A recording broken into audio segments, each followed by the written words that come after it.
Hello everybody. Anaris here, bringing you another Starcraft 2 broadcast. Today we're going to be watching game number 2 of the best of 3 series from DreamHack Valencia, featuring fnaticRain spawning as the blue Terran over in the 8 o'clock position, against DRG DongRaeGu spawning as the red Zerg in the 2 o'clock, here today on Antigua Shipyards.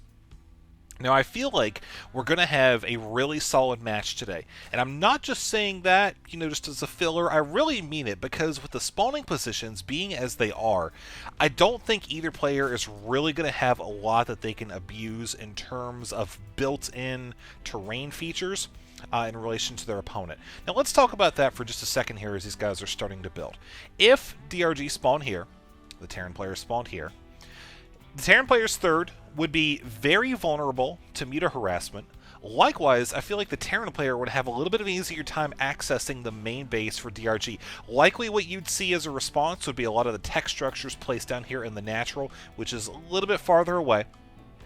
But also, if Zerg spawned here, and with Rain obviously in this position right now, then he could siege from the third base up here. And yes, he wouldn't be able to hit a whole lot, but he would be able to effectively create a covering fire for drops that come in here, and just generally stuff that you can abuse.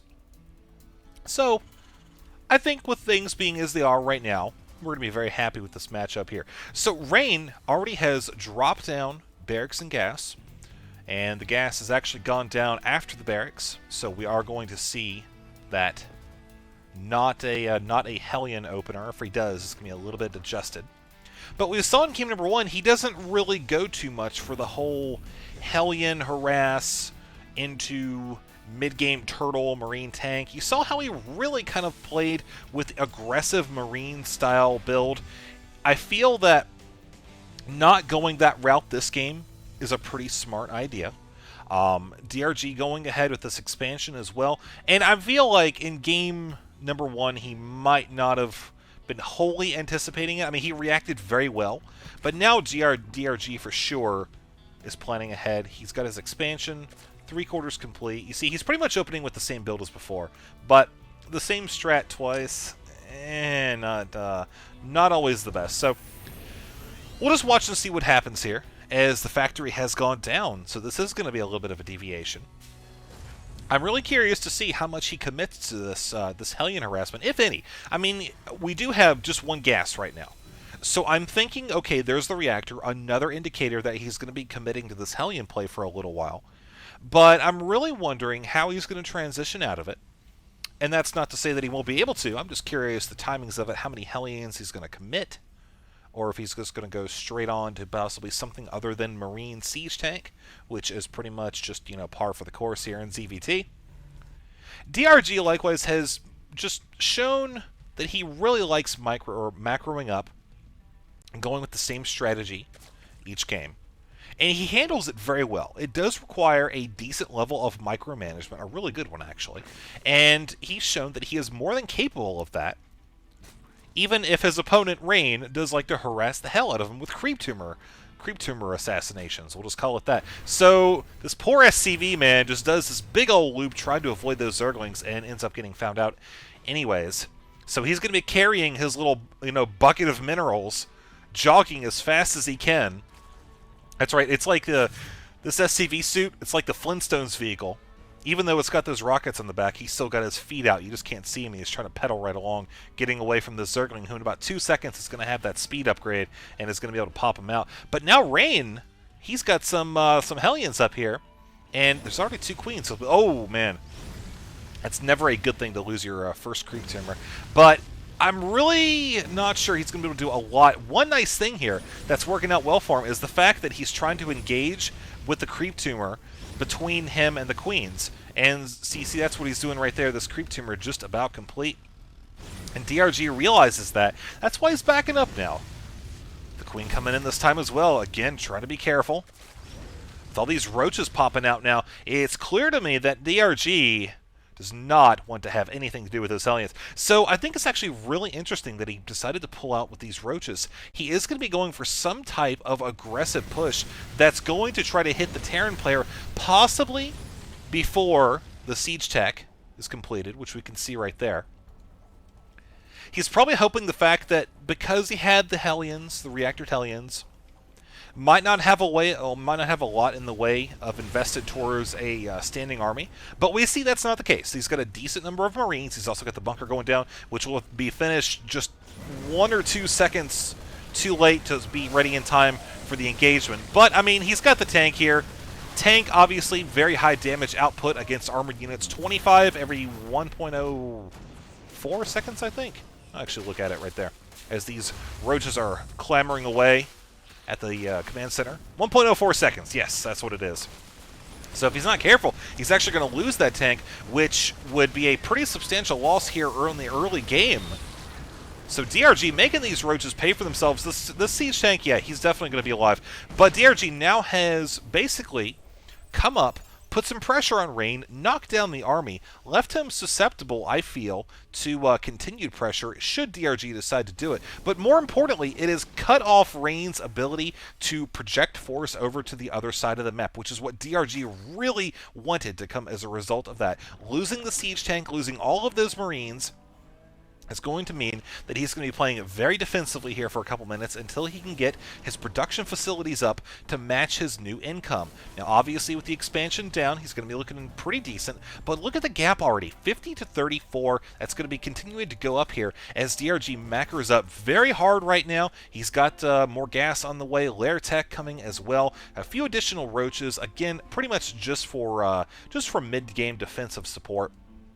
I don't really see another attack coming from those, but we do have Rain dropping another command center. This is, again, an attempt to continue to expand on his economy. He knows that his opponent is taking advantage of this. He knows it's very likely that third base is going up. We, of course, can see that it is, and looking at the income now, 57 to 38. So we're going to see Terran steadily climb up here, but that third command center is going to be essential because he's going to have to get some mules out. He's going to have to get that SCV production just cranked up and start matching the production value of the army for his opponent. Now, the starport's on the way. We've got the barracks. Everything's looking hunky-dory for a bio play with tank support.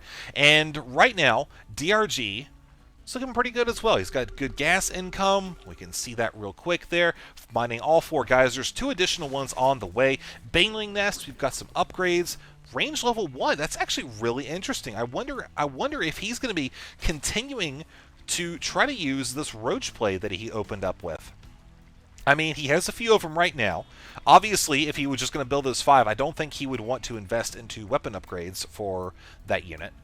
But, I mean, hey, we'll see what happens as the Zerglings are going to be coming down. We see there comes the scout. He's going to spot. Just if he had come a couple seconds later, he would have seen that the Terran was actually looking to move out and drop these structures. But he did see the units. He saw the tanks moving out. So that's kind of an indication that there's going to be an expansion coming down here. Well, what's going to be his response? He has the Lings still sitting out here. He's got those roaches. He could decide to come and maybe try to delay the expansion a little bit. There's always this set of destructible debris, which we actually have the Zerglings working on poking right now, with the roaches coming down as well. But DRG also doing a good job spreading the creep around. This one queen, you see, she's actually looks like she's knitting a sweater or something. I don't know, just sitting there. Reminds me of Artosis and Tasteless talking about how a T-Rex, with their arms being all short, looks like all they do is knit sweaters all day. Yeah, I'm not afraid to admit that I laughed really hard when I thought of that image. But DRG, okay, his defenses look good. Right now, his income, I think it's kind of leveled off just a little bit as he's going to start producing a little bit more in the way of army. He's got 10 Mutalisks on the way. His income, like I said, though, you see 2,200, 74 to 54. As the Terran player starts to get this expansion going, you see he's got that planetary fortress. I mean, really, it's a good idea, considering the fact that with this ramp gone, this base now has a second point of entry, and it is quite vulnerable to those Zergling counterattacks that may not be quite as susceptible to up here. You know, considering the fact that this is kind of the walk path for the reinforcements down to the middle of the map. But now with these mutas out on the field, this means that DRG, I think we're going to see the floodgates start to open here in just a couple minutes. Once he gets out these mutas, that's really when you see him start to be super, super aggressive. He's already delayed the completion of both of these structures. Obviously, with that SCV there as well, it's going to maybe get popped out. No! Actually, kind of an interesting thing there. But you see how Rain actually responded by sending Marines to the bottom end of the top. Again, you're probably thinking, well, okay, it's pretty standard that he would do that, but you'd be surprised a lot of players don't think like that. And that's something that Zerg really looks to abuse. And this is kind of an idea for the lower league players there. Keep in mind that when you're trying to respond to that meter harassment, don't commit all of your forces one way or the other, unless, of course, that's all you have. And you just, you don't have really enough to split it up. But very, very unique roach play here. I like this a lot. I mean, really, this comes at a great time when Rain doesn't quite have the forces, the siege tanks to deal with this. The Marines obviously do not have combat shields right now, and so they are going to be taking that damage and dying just a little bit quicker. But DRG now with the 1-1 roaches, I like this a lot. Excuse me. Voice crack there. And when I said it was unique, I mean, obviously other players have done this as well, but in terms of the standard ZVT, Zergling, Baneling, Mutalisk play that is just very common on the ladder, seeing something like this right now, it's a bit of a refreshing moment. So glad to see that DRG is able to make something like this work. We, of course, can see he's got Burrow on the way. He's also got the tunneling claws, so he's going to be able to move while burrowed, and obviously roaches heal up extremely quickly while they are burrowed as well. So, looking down here, we see that this base is a little susceptible to the roach, not quite as much as, whoa, those Marines are dying super quick there. Still, again, no combat shield. We're going to see those 45 HP Marines go down very quickly, especially with only one medevac. This poor woman is just working double overtime trying to keep these Marines healed, but DRG pressing through and now actually making his way to the natural, busting up the turrets and basically clearing the path for these mutas to come in. Now, there was a nice pickup by Rain, saving that siege tank, and that's good, but look at what we have right now, folks. We've got DRG with just insane income, 83 to 66, both players over 2K, yes, but now we've got Infestors coming up here, and nice burrow. Oh, he's going to be able to make it out in time. Save these? I don't know. He's going to have to pop up some fungal growths up there. Very nice, as this siege tank, actually half of its kills are Infestors, so that guy is definitely got to be proud of himself right now. But these SCVs are all bunched up,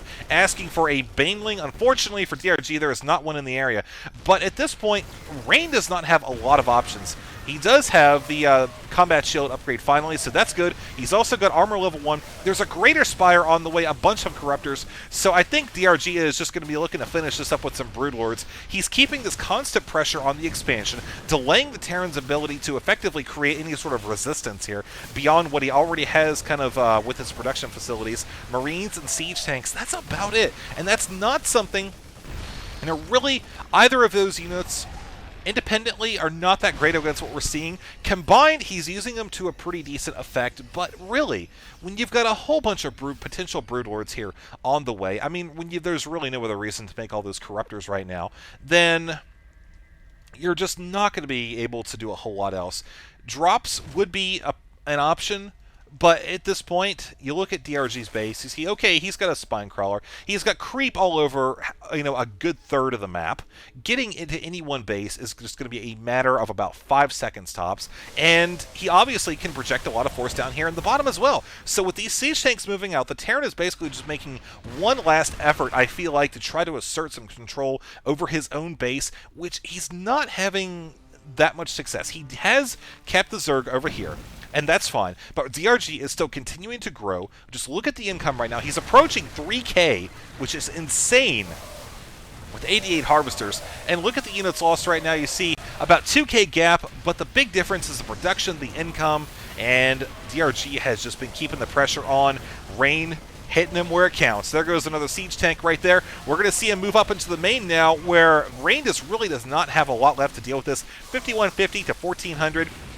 And now here comes some broodlords as well, getting ready to finish off Rain's main base. I say finish off, again, look at his money, look at his production facilities. He's got a few Marines. There's, like I said, not a lot that Rain can do about this. With these broodlords starting to work on the depots, he's just a matter of time before he comes down here, takes out the starport. There's the GG, concluding game number 2. It's just, I'll tell you what, man, Rain did a really good job opening. I felt like he was fairly confident expanding like he did. But then DRG, once he gets going, the man is a beast in the late game. So this is what we have. Final income, 83 harvesters to 59. and final units lost, you can of course see it's still neck and neck until the end, but the difference again, it's that income, it's that potential army that DRG has, the ability to reproduce it so quickly, despite the fact that there was a drop here. You see that actually was taking place, but again, I didn't really go up to it because at the point that that drop occurred, it was already just way too late, and I mean, I'm sure you guys know what an exploding hatchery looks like, so if you don't, I would suggest actually getting the trial of StarCraft 2 and playing against the Zerg and killing their hatchery. Because otherwise, seeing some Brood Lords, much more amazing. Alright, that's pretty much going to be it for this video. I hope you enjoyed it. As always, if you feel the urge to, the desire to help me out, you can hit that thumbs up button. Let me know that you liked the video, or leave a comment down below, and leave a comment down below even. You can do both at the same time. You guys can go crazy on the YouTube page. Alright, we'll see you next video.